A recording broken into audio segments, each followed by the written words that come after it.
One. Hi, Seema. Thank you for joining us today at EJable. I'm very interested to hear your story since you've been here quite a long time, about 11 years. And I'll be very interested to hear your introduction and we can begin with the interview. Thank you so much for setting this up. Thank you so much for your time and a very good evening to everybody. So introduction, what would you like to know in my introduction? Just a generic one? Yeah, very okay. generic. So as you mentioned, I've been here around 11 years. We moved back. We moved to Japan back. Way back in 2013. It was because of my husband's transfer at work. Okay. So since then, we've been in Japan. When I, of course, came to Japan, it was a tough time for me because I didn't speak the language. So, but these 10 years have been a great experience living in Japan.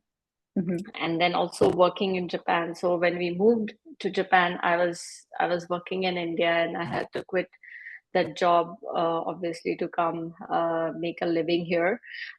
So these past 10, 11 years have mostly been focused on building a career here in Japan and a family life here in Japan. Okay, amazing. And so you mentioned that you work in product management in Fintech in Tokyo. Could That's you correct. elaborate a little bit about your position? So I have an experience of working in multiple domains at multiple positions, different positions. I started my career with engineering in QA, and then I moved into product management. Then I moved back into program management and then again into product management. So I've been doing multiple things up until now in my career, and different domains. Of course, fintech. I'm new to fintech, so I'm still learning. It's been around 2.5 years that I've started working in fintech, so it's a very interesting field. I am still learning. Every day you get to learn something new. I think that is what I like the most about my role and being a product person working for a fintech. So that's my brief introduction really about my professional background. All in all, I think working in product in different domain gives you an opportunity to learn more about that particular domain and how it's impacting different stakeholders, your end users, how are we making money out of what we're building. It basically gives you a complete overview of why we are doing what we should be doing and how we should be achieving that particular goal. So it's a very, very interesting field, I guess. And do you feel that over the past 10 years that you've been here in Japan, do you feel that the need for a product management, people in product management is more and more increasing? I think Japan is no different to the world, right? So I think Japan is doing really well in keeping up with what's happening globally. So if we see a trend globally wherein more and more product people are required to understand how products should be taken to market, what type of product should be built, why they should be built, and how much money they should be built, what is going to be the return on investment, and have a proper focus on the goals and the KPIs, and try and understand how it's going to impact different stakeholders or end users. Eventually, it has to be able to create a value, right? For all these stakeholders and your end users. So if the world feels that there is a need for such a role, then obviously Japan, you'll see more and more people being required in this particular field in Japan as well. Since I've joined, I think since I see a lot of product management roles or job offers being created or job opportunities being created in Japan since I think the last 3, 4, or 5 years. Okay. I think before that there were fewer opportunities, but now this role is being widely accepted and valued for the contribution people who have a niche in this role can make to the entire product development and go to market, and then of course maintenance of those particular products. So I see a very positive, bright future for product management here in Japan as well. To answer your question, I don't know, long story short, but that is what it is. I think I spoke too much. No, no worries at all. Great. Then you mentioned when you first moved here in 2013, it was a bit of a hard time because you didn't speak Japanese. And over the course of years, did you have to learn Japanese to be able to work in Japan? And do you speak Japanese well?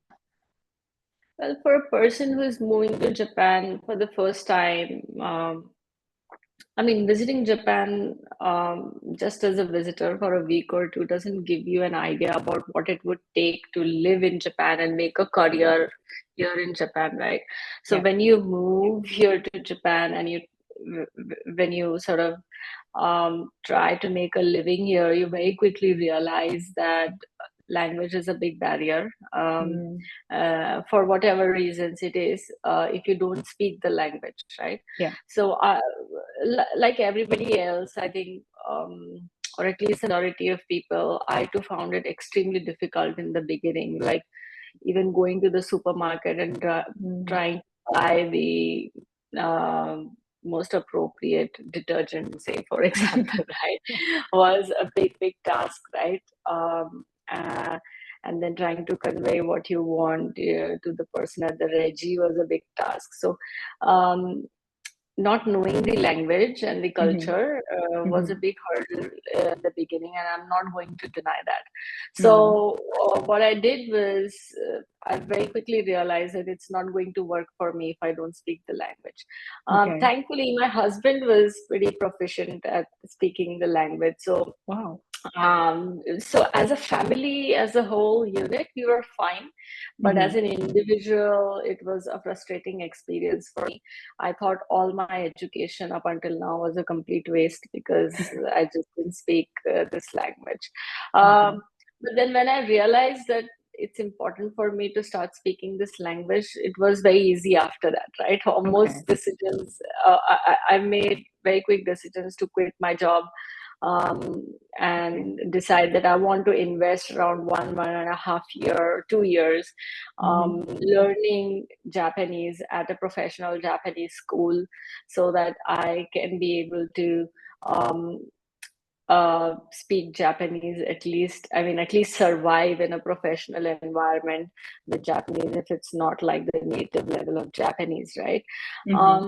And then I did so. So I did quit my job. I did go to a Japanese school for 1.5 year. I did learn my ABC. I wrote all those tests. I got frustrated with the low marks that I got. So it was a good learning experience, going back to school sort of a thing. But when so it took me around 1.5 years, a little near to 2 years to learn Japanese that would allow me to survive in an environment. By surviving, I mean I can read, write emails, participate in meetings, speak Japanese, have a conversation with our neighbors like the Nichijo Nakaiwa, etc. But if you ask me to go work in a customer-facing role where Keigo Sonkeigo is like mandatory, then clearly it's not the native level, right? Japanese that I can speak we can do a little bit of Keigo Sonkeigo, but it's still not what it's required here. So I'd say I can survive. So life became much more easier and fun after I learned the language. And while learning the language, you can't just go and learn ABC and the words and vocabulary and grammar and put a sentence together and learn a language, right? You end up learning culture, you end up Yeah. learning why there are certain customs, why people behave in a certain way, what is required of you in a certain situation, and the reasoning behind that. So you try to learn the culture of the country and the customs as well, right? So the history, a little bit of history, that helps as well. So I think those 2 years were a good investment. It may look like a career gap, but I think, oh, sorry. No Give me a worries. second. Yes.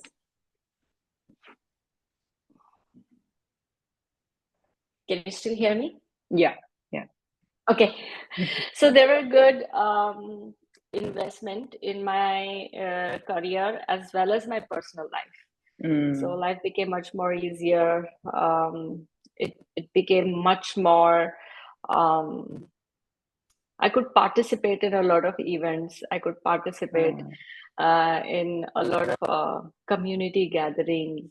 I could make friends with my neighbors, right? Yeah. Especially all those oldie goldies around. They always have like life advices for you. So I have now friends ranging from age 90 to whatever. So Wow. it was a good experience learning the language. Life becomes much more easier. Okay, amazing. And in your daily life now at work, do you use Japanese more than you would use English? Well, the company that I work for is a very global company. So there are Okay. people from 30 plus different nationalities, and Okay. I'm saying plus, right? Different nationalities who work at my workplace. So it's quite a cross cultural, cross language, Okay. cross country sort of a situation that's happening at work. So we although the official language may be English, but there are certain departments that uh, uh, that prefer to do their work or most of their work in Japanese, and rightfully so. So when I'm working with those teams or those departments, it's mostly in Japanese. And if you're working with a lot of cross-cultural teams, like the engineering team, for example, right, at the workplace that I'm, it's mostly English. So it's like a mixed bag. Okay. So, well, I guess it does give you an advantage if you know Japanese. But would Most you, certainly. yeah. So would you advise people who are looking to work in Japan or thinking moving to Japan to study beforehand? Yeah, I mean, beforehand, or if they can come here and they can learn while working, or just take a break in their career like I did, and then go learn it full-fledged, full-time, whatever works for you. But investing in learning the language, I promise you, is not going to be a waste. It will be a very, very useful and very, very relieving investment for you. Okay, Most certainly. amazing. Yeah. And you mentioned that while learning Japanese, you also learned about culture and what people expect from you in different scenarios. Were there things that you learned to adopt in the work setting back compared to back in India, because you see that there's a difference in culture, even in like working culture? Yeah. It is. I mean, obviously, because we're all brought up in a different, being brought up in Japan is not the same as being brought up in India. So clearly, the work cultures in some ways are different. In some ways, they're the same as well, right? For example, everybody in India has a drive to make it to the finish line, just like here in Japan, right? That is something very common in both the countries.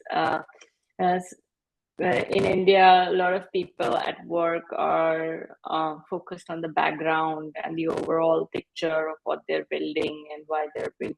Here in Japan, a lot of people um, are focused on the overall setup, but sometimes there is a little less focus on conveying the background as to why we are building it, but there is a whole lot of a lot of focus on details, right? So everybody here in Japan is very, very detail oriented. So and the love for documentation, I guess no other country than Japan has that. So I think Japan beats everybody on that, like creating good documentation. Be prepared. They like everybody here in Japan likes to be prepared. I think that is another difference.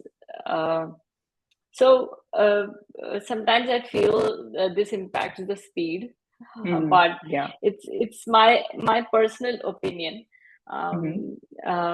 But there are pros and cons, right? There are yoshi to both these, but these are some of the differences that I have seen. Also in Japan, I think one has to be much more patient and has to learn communication skills that are super different, right? Completely different from say India or any other country that you come from to Japan. For example, you have to be a very, very good listener, right? Speaking over people is not nice, so you let the other person complete what they're saying. And if you, for example, if you would want to say no, you better have a strong reason for it, or then you take a step back, go back, think, and then come back with a proper answer. Just giving an ayama and a henji is not a nice way of communicating things. So these are I mean, the last point I think is for any culture is just not a nice communication tactic, and that's all. So one has to have transparent and clear communication. So no matter where it is, but if you can learn or if you can change yourself to adapt to these communication styles, and then communicating and trying to collaborate with people here and work is going to be much more easier. Okay, amazing. Then just in general, do you have any advice for people who are looking for work in Japan? Like maybe, I don't know, do you have any advice that you could give maybe for when they're doing the interviews? Do you have any tips? I think it's good to go prepared, first of all, to an interview. So try and anticipate as many questions as you can while going through the background of the company and why they are hiring a certain person. But that is true for, I think, going through an interview in any other country, right? Just the same. Like I said, even while giving an interview, one needs to listen to the question first. Don't be in a hurry to answer. Let the interviewer finish their question. You can take your time to answer. Just make sure that your answer is well framed. I think that makes a lot of difference here, especially here in Japan. Thirdly, if you speak the language, be honest about the level. A lot of people I've seen, I have interviewed here in Japan, would say that, oh, we are native level speakers, but they're not, right? So the moment you do that, it just gives the wrong impression, right? People don't want to trust you. So, but instead, if you would say that I'm not a native level speaker, but I can sort of survive depending on the situation, I'll try to work hard. Then that kind of fits with the overall culture of Japan, wherein you may not be enough, but your skill may not be enough, but you have, or you're showing the openness to learn, right? So very quickly that will be your positive, because just because culturally Japan is like that. So try to be honest. It doesn't hurt to be honest, and if it is not going to work because you're being honest, then so be it, because if you end up joining with that, then you're going to be expected to perform, right? And then at that level, right? And then you're going to be in a soup. So it's best to be honest, and try to, while giving an interview, especially in Japan, try to show openness to change and work hard, and learn, especially for the sake of being a fit for the job, right? Although you may not have it. I think culturally that fits very well with Japan. Great, thank you. Then I just have a few questions, maybe regarding like your social life and family life. You mentioned that you were also trying to build family life here in Japan. Was it difficult to manage, like balance your work and family time? Because I'm sure a lot of people, I think, have an idea that people overwork here a lot. And, you know, a lot of people don't, if you work, you don't have much time to spend with your family. Do you have any opinions on that? Well, I have been, so I am a working mother. So it was tough for me. I'm not going to lie. But I've been also lucky enough to work with global companies that have flexible working hours, working from home, sort of facilities, which have helped me sort of make sure that I can achieve, if not a complete, but at least a partial work-life balance. And then beyond that, right, trying to achieve work-life balance is another whole level, or a different level of skill, right? And it's, I think, irrespective of the country, you have to put in some mindful thought as to how you want to achieve work balance, right? Sometimes people do get offended when you say that, oh, after 6 p.m. I won't be able to sort of, do this, or I won't be able to come for a nomikai because of my family situation and all that, right? And you might have to take a hit back in your career because of that. I'm not going to lie. But it is what it is, right? So that is that is what is work-life balance. Right? So sometimes you have to make the hard decisions. And you have to navigate yourself between the kind of work you have, the kind of culture that you work with, and then try and find an opportunity that best suits you. Sometimes you might have to compromise, and sometimes you might have to make hard decisions. But well, I'm not going to lie. You have to do that, and it's a part and parcel of trying to create work-life balance.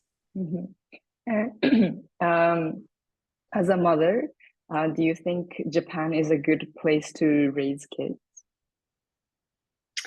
Absolutely. I am 200% convinced that Japan is a very good place for raising kids, and I'll tell you why. My daughter has been traveling in public transport since she was 6 years old. Wow. Yeah. Back to and fro to her school, right? From 7 years old, from the age of 7 year old, she's been taking the densha, the train, with one norikai and going to school and back, right?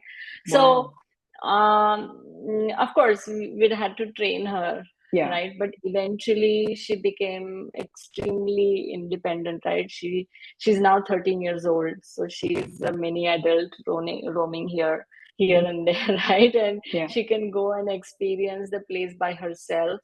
She's not dependent on anybody. She's never felt unsafe.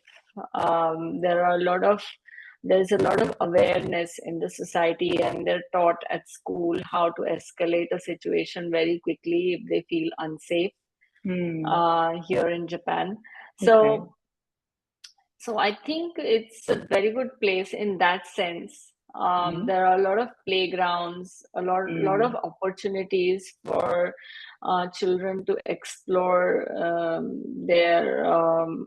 explore the outdoors, explore what kind of sports that they like, and then independently go and pursue them, right? So parents don't have to go and drop them to say their swimming class twice a week. Of course, when they're kids and they can't do that by themselves, it's another story, but they very quickly become independent because everybody here in Japan just cooperates. For example, if a kid is traveling by themselves in a public transport for the first year, and it's their first year of doing that, they get like a yellow flap to put on their backpacks, right? Which tells everybody that, okay, this kid is traveling for the first time, so please make way.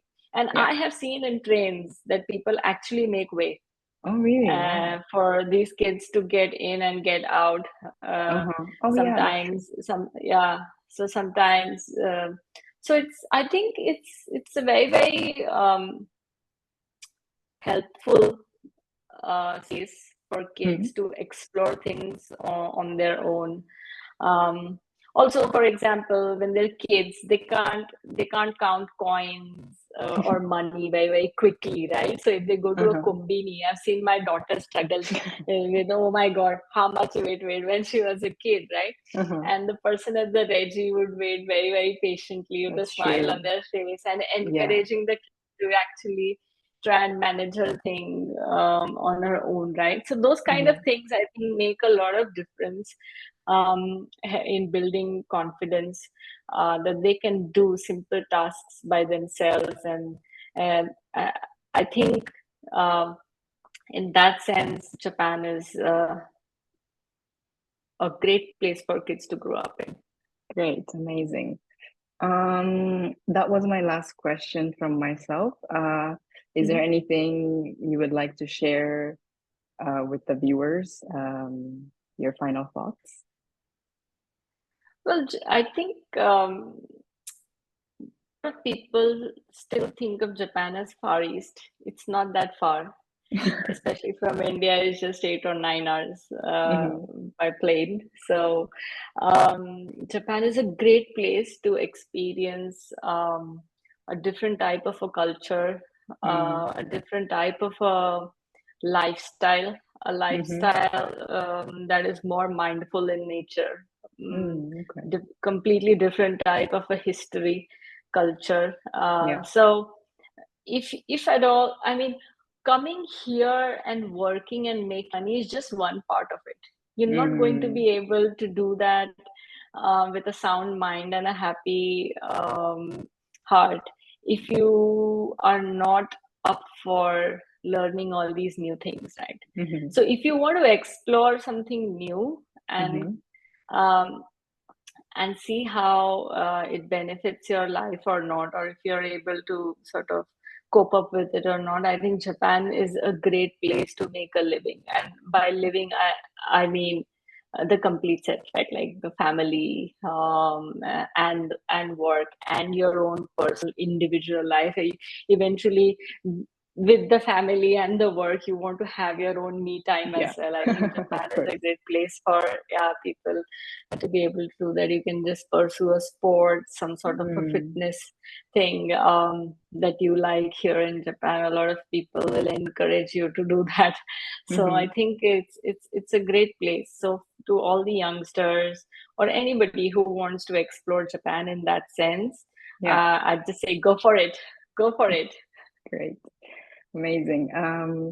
Thank you for your time today. It was amazing to hear from you. And thank you so much. Good luck for your future endeavors. Thank you so much. Thank you so much.